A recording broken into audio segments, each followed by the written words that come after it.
Hi ladies and boys, ako day si Bay Gamay o karon another confession na sad ang ako ang basahon. Pero before that ay kalimot sa pag-subscribe sa tuang YouTube channel o pagtuplok sa notification bell aron updated mo kanunay. O syempre kung gusto ninyo nga magpa-shoutout o kung gusto niyo mabasa inyong mga opinions o inyong mga reactions and more, i-comment lang na siya kay ato na siyang basahon every after sa ato ang confession.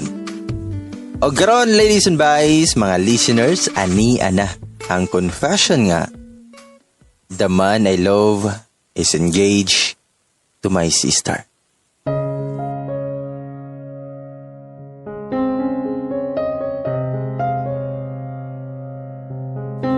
I'm not really good at writing stories. Labaw nag-straight Bisaya kay medyo mixed good akong inistoryahan. Convo by tawagan na. Kaya pasensya na if makalibo gamay. Just call me L. I'm not from UC but my friend was. Manang familiar ko ani nga page. I don't know nga nung gisend pa na ako dari akong story. Siguro way lang na ako ni para magawas akong gibate. I have a sister nga 10 months ra among age gap. Mo nang mag-classmate kid ni sige. Katong 6 years old pa ko, wala may gaipon og puyo sa akong sister nga si Eve. Kay si mami na promote dayon na assign sa province while si daddy na ara sa syudad. Since malonely man si mami, niya na siya nga ako mo idalon niya sa province. Tig-ulian naman pod si mama sa weekends para mo visit nilang daddy og Eve. Mo nang okay ra ni daddy kay kasabot siya nga for work purposes naman pod. And besides, 3 hours naman pod ang biyahe by car. While ga-work si mami, narapoy gabantay na ko nga yaya. Then one time, nigawas ko sa among apartment sa province, kuyog sa kong yaya while ga-work si mami. Nakoy nabantayan nga bata nga laki. Silingan dito na mo. Akong tawag niya kay Junjun. Yagit yun kayo siya para nako pero since siya ray bata ang kailan ako dito, kami rayoy sigig dula after ato. One day, gailog mi atog staff toy kay lagi daw iyaha to bisag ako abi ato. Nagilagot siya. Iyaha kong gilabay og bato sa agtang baling dugo sa kong ulo ato eh. Sakit yun kaayo balin akong iyak. Moro dito ako hinumduman. Kaya hinumduman pod ko nga giistorya ni mami ang parents ni Junjun agi ato. After ato, wala na dayon ko nakigplay niya kay ahak yun kayong bata. Wala gani nagsorry. Shortly after, nagpa-assign na si mami sa city kay wa na siya kagwanta. Gimingaw na daw siyang daddy og Eve. I never spoke to Junjun again after that. I didn't even say goodbye when we move out.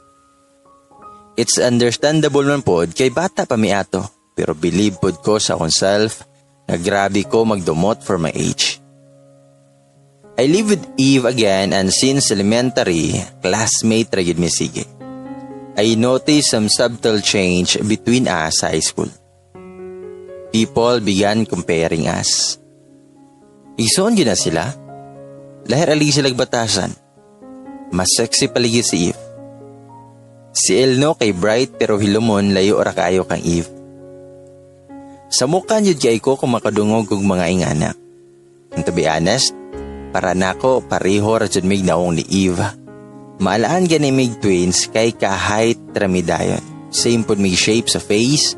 Dayon pution pero mas manotice si Eva kay nice siya kilay.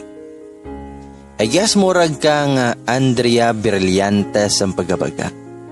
Ang sige siya perform sa stage sa school kay dancer biya siya. And stylish good kayo siya.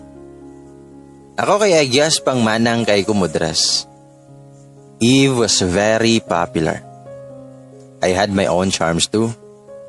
I often participated in quiz bees pero I guess puro ra academic akong gipangapilan. I guess I'm quite shallow for getting a bit jealous pero I never let it get between us. First year to second year, classmates me. She always ask help from me, especially sa math, but helpful ra pud siya nga sister kay tabangan ko niya og design sa akong mga projects. Daghan na yun ang uyab ni Eve since first year, pero wala siya gisugot kay taas siya standards. Daghang mga lalaki nga niduol nako para mangayog tips para maklose ni Eve, pero as always, wala yun ko'y gitabangan. Luyan ako, huwag ganahan. Bitaw, okay rin ako. Wala man po ko nang itaguyap. Goal biya na ko nga ma-valedictorian. Lisod kayo if madistract ka? Fast forward, third year na mi. Wala namin nag-classmate ni Eve kay dili na siya first section na kay agi sigurog practice sa dance troupe na affect iyang grades. Nag-goal kay ko pero wala ko mabuhat. At least magkita ra gihapon mi sa balay. First day of school na i-transferees tulo ka buok. Ang ICU sa tanan kay naato ni Jonathan. Hi, I'm Jonathan. I came from a high school sa province. You can call me Nathan. Muna yung introduction. Halata ra kayo nga ganahan ng mga girls niya kay tall, fair, and handsome siya. Hawad sad mo in English? Tas po siya gilong. Ang reason daw nga nung ibalin siya kay itagaan siya scholarship sa school kay anad man siya modulag basketball. After ato kay kami tanan gya introduce me sa myself kay first day of school pag yun mo nang walay tarong nga klase. Agatong nag-introduce akong self kay natingala ko balig tutok ni Nathan ako. After nilingkod ko kay wala na dayon ko kabantay ni Nathan kay sa likod siya nako naglingkod. Naresist na to dayon akong gipangita si Eve pero wala gyud nako siya nakitaan sa kantin. Siguro wala siya plano mag-snack. Busy siguro og chika sa iyang mga new classmates. Naglinya ko sa kantin para mo palit og snack. Nagpalit ko buko juice ug bread dayon nabanggaan ako si Nathan. I know nga cliche kayo pero wala nayabo og naay taklog.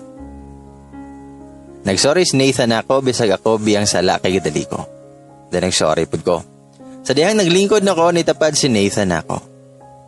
Mingon si Nathan nga, nganong ikaw romanusa? Mitubag ko nga, lalang. Bisag gamay na lang time na bilin sa recess, makita payud ko kauban. Nihilom siya dayon ng utan na siya kung asa ang CR, then after that wala na meeting ganay for a week. Nagtingganay rami ato nag-group me para sa usa ka report. After me gi-assign og unsa among report, si Nathan nang utan na siya nako galit. Nang utan na siya kung nakapuyo bako sa usa ka lugar sa una. Mitubag ko nga, hala, kabalo ligi ka. Nisiga iyang mata. Mingon si Nathan nga, nalagi ba? Ikaw lagi to akong gilabay bato sa una? Mintubag ko nga, Junjun? Dayon ni katawa si Nathan. Mingon si Nathan nga, sa una raman ako na nga nickname. Tawaga lagi kog Nathan. Grabe, waday ko ni mo nalimtan? Then gapakyot kayo si Dodong. I showed him my forehead na ulat nga gamay pero di maklaro kay na ako'y bangs. His smile disappeared. Dayon nangayo siya og sorry. Then ako siyang giingnan nga sa una raman to'y move on na ta. After all these years, nagkastorya na jud ko ni Junjun after the incident. Daghan kay nag-change. Dili na siya tong yagit nga bata nga ako nailhan. I still wondered nga nung nailhan ko niya and he said, agi sa akong apelyido. Kailagod iyang parents o si mami so it was easy to recognize me. After ato, sige na siya start og conversation ako. I guess nagka-friends me since dool ramig bangko sa school. Ganahan po siya inuya siya og Dragon Balls and surprisingly, mutanaw po siya Sailor Moon munang naami topic sige. Nakabantay siya nga dili kay ko tabihan sa classroom unlike him pero naharapod ko'y friends. Dili na yun ko pareho niya og ni Eve nga bisag kinsa ra istoryahan. Then there was one time nga naa siya istorya sa gawas sa room nga laki from a different section. Kauban niya sa basketball. Nilabay ko dayon iya akong gibera. Then mayon si Nathan nga si LDI childhood friend na ako. Then mayon yung friend niya, kailaman ko niya, igsoon man silang Eve. First honor man na siya last year. Hi Il, then mitubagsad kog hi. I was very uncomfortable. Extroverts really know how to push introverts out of their comfort zone. Damingon si Nathan nga, naday ka igsoon. Mitubag yung friend nga guwapa gani kayo. So I guess bisag karon it's all about Eve. Mingon si Nathan nga, inabi nga makikila-ila ko niya, then may katawa siya. Medyo galagot ko so nihawa ako galit after saying. Sunod na Junjun, I could hear his friend laughing after that. Pagulin ako sa balay na tingala si Eve. Nanguta na si Eve nga, Ate, anong isapot man ka? Akong giingon niya ang tananday ni katawar siya. Otro pod siya. Nafanihan yun sa ako. Anyway, kasabot ram pod ko cause I love her. Maloy pod ko niya kay although love kay siya sa school, sometimes i-compare siya nako sa balay kay lagi daw it seems like she's not doing her best enough kay dili siya consistent nga honor student like me. Pero may na siyang kasabaan sa mong parents.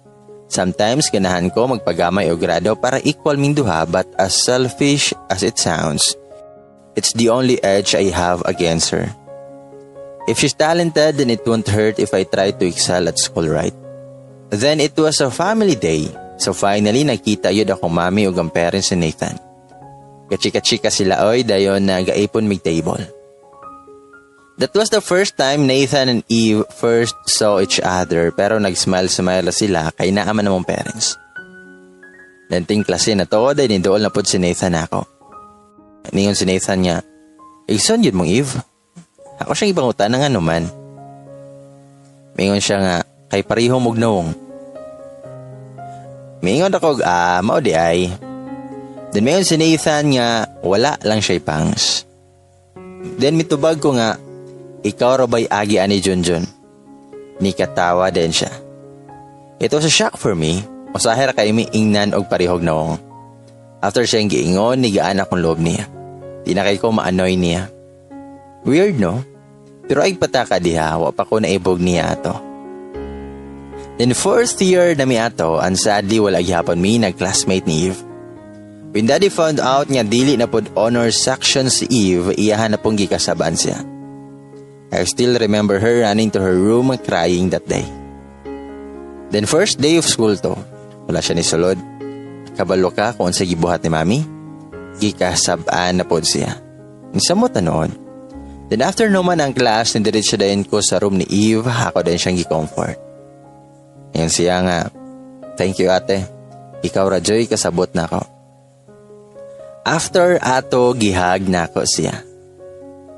Things have changed for me sa 4th year. Gamay rapod, pero I realize na dali ra ko makaka-approach og tao. Agi dagway ni Nathan, sige man ko niya gi-introduce og tao. Wala na nako namalayan, daghan ako kaila bisag sa laing section. It was not bad. The feeling was new but it felt like my insecurities were gone. Sige po ko niyag surahon about my forehead bisag siya may salato. Annoying pero I never held it against him. Every time na occasion sa balay like fiesta, present yun ang family ni Nathan o siya sa mga balay. Sometimes if namin mga roleplay, dito sila mag-practice sa balay kay daghan lagi daw og space.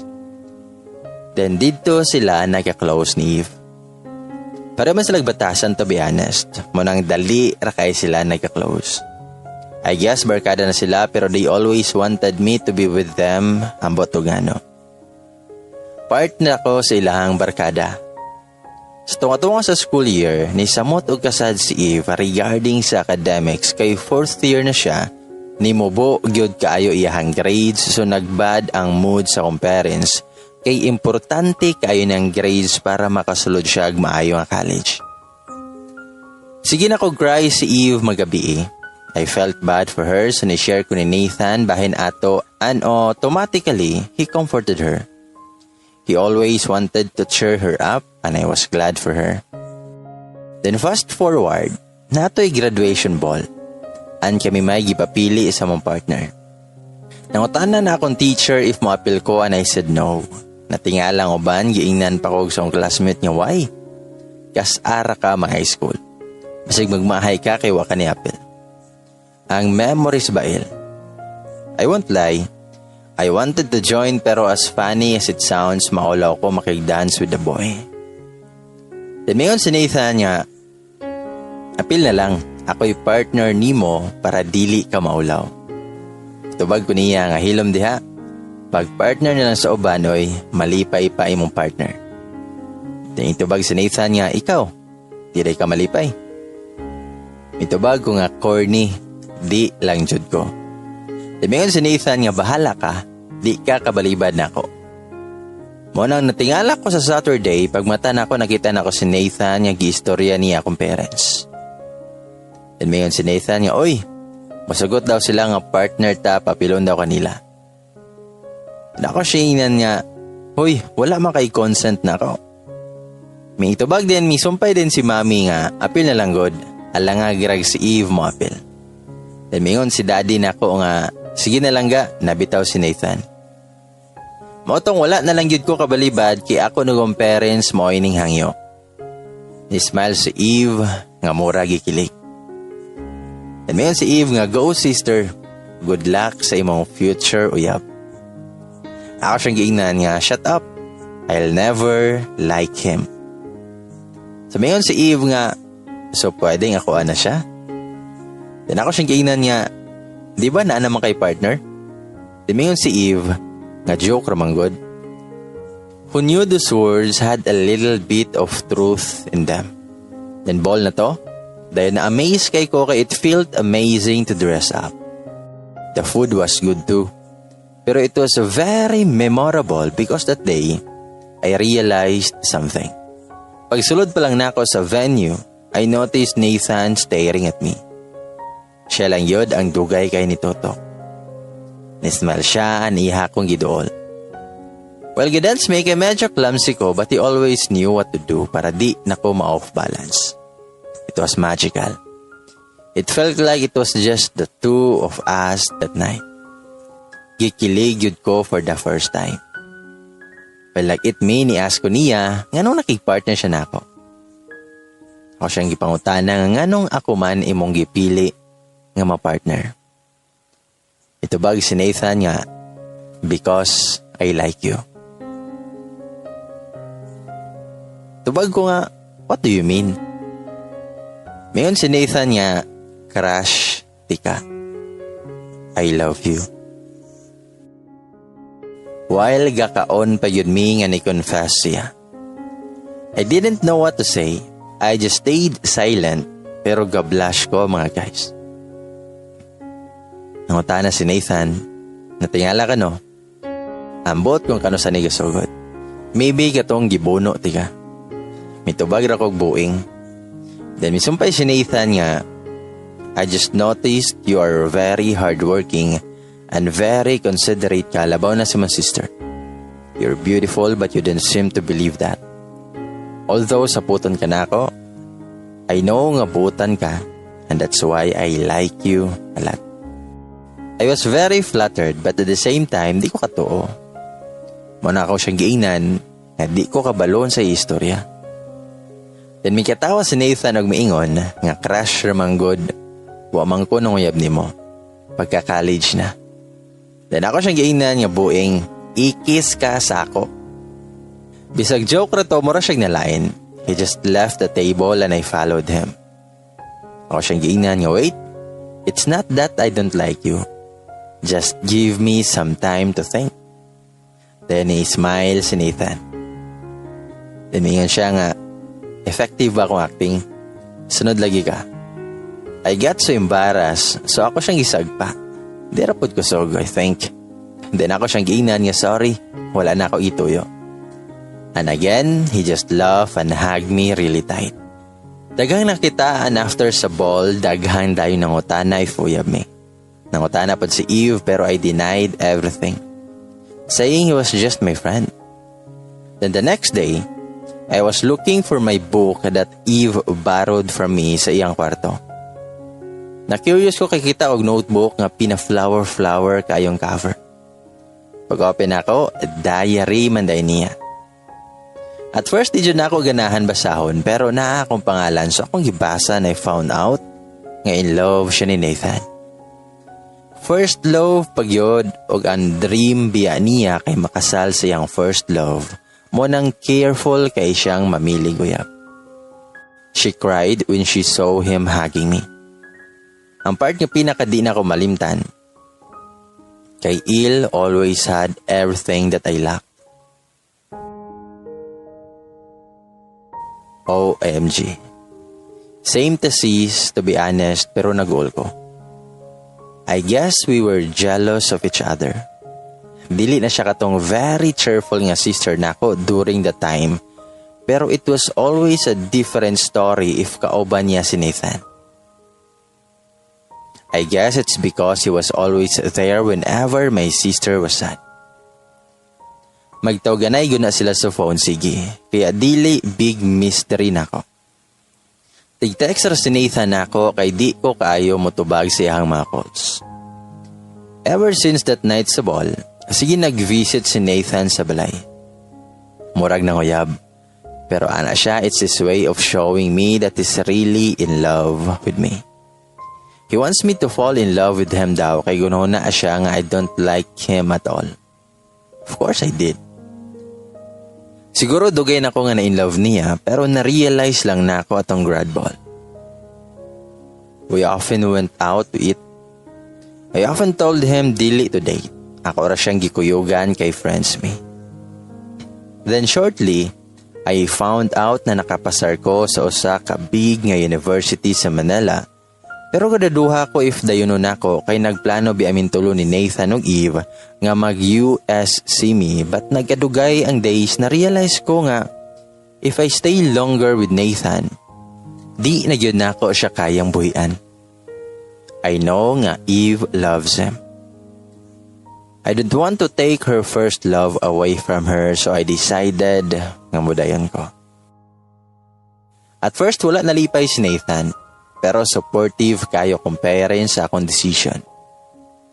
I left without saying goodbye to Nathan. And I never responded to his calls. I keep crying sa airport because I didn't really want to leave him. He promised biya nga pongyaban ko niya agtarong sa college but wala yun na ako siya gihulat. Bago pa ko sa university kay sige pag-text o call si Nathan ako but I never answered. Natingala na lang ko sa sim break kay naa siya sa gawa sa dorm. We talked for a while but I still pushed him away by saying, nga you deserve better. Kabalo na ko nga walay chance nga makita. So go home, please. He just replied nga, I understand. Nag-effort siya apas na ako pero ako rin gibaliwala. I know grabe ko ka-cruel pero I know I don't deserve to be happy if ang kapalit kay mag-uol akong sister. He was still kind enough to hug me before leaving pero after that wala na siya ni contact na ako. There were some nights nga muya ko kay medyo nagmahay ko pero ako maning tinuyuan. Pagka fourth year na ako, my sister called me. It turns out that they are dating now. He left Nathan with no assurance that he'd end up with Eve, so I got really surprised when I heard the news. Na-feel yun na ako ang sakit sa kundugan, kaya I knew I still had feelings for Nathan. But still, I congratulated my sister. Without my presence, mas nagka-close sila. They were there for each other. It's only fitting that sila ang magkadayon. Meanwhile, I was the coward who left without allowing anyone to know my true feelings. I was sad, but I was still happy for her because I knew she was in the right hands. When nag-college ko, I met a lot of guys. Handsome guys, kind guys, funny guys. But none of them were like Nathan. 4 years later, he proposed to her. Nan ako sa Manila nag-work while sila na somewhere in Visayas. Wala pa exact date silang kasal agi sa COVID, but I know they are both happy now. Maybe mura ko bulok because I pushed someone who truly loved me away. But I'll always treasure the beautiful memories he gave me. I will forever be grateful nga niapil ko sa graduation ball. I have many regrets in life. But if I had the liberty to turn back time, I would still make the same decisions. Because my love for my sister is greater than my love for Nathan. Ladies and boys, mga listeners, mo ka na ang confession ni Il. Nga the man I love is engaged to my sister.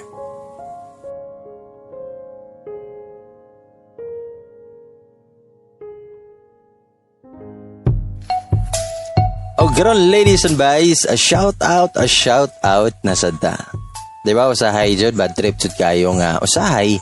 Kinahanglan nato nga i-let go ang tao nga love kay nato kay dili ta gusto nga makapasakit og laing tao. Mas okay pa usahay nga kita nalay masakitan kaysa patong tao nga love kayo nato ang masakitan. Guys, shout out na lang kay Apple Mendeza. Hi bye, nice kagtingog. Salamat kang Jonaline Somboroyo. Malingaw jud ko og makasabot jud ko sa confession bay. God bless you bye gamay. Hi, salamat. Also shout out pod kang Gingging Dilapina. Nice kay kag boses bay pag uyab pati ka sige ti kag pastoryahon. Sana all. Naiuyab. Danieline Absade, OMG, grabe ka na sa tingong makawalag stress bay. Amping kanunay bay. God bless bay. Hi kang Gladys Lambikit. Hello bye gamay, good evening. Anindot kag tingog, always ko nga maminaw sa imong basahon. Hi bye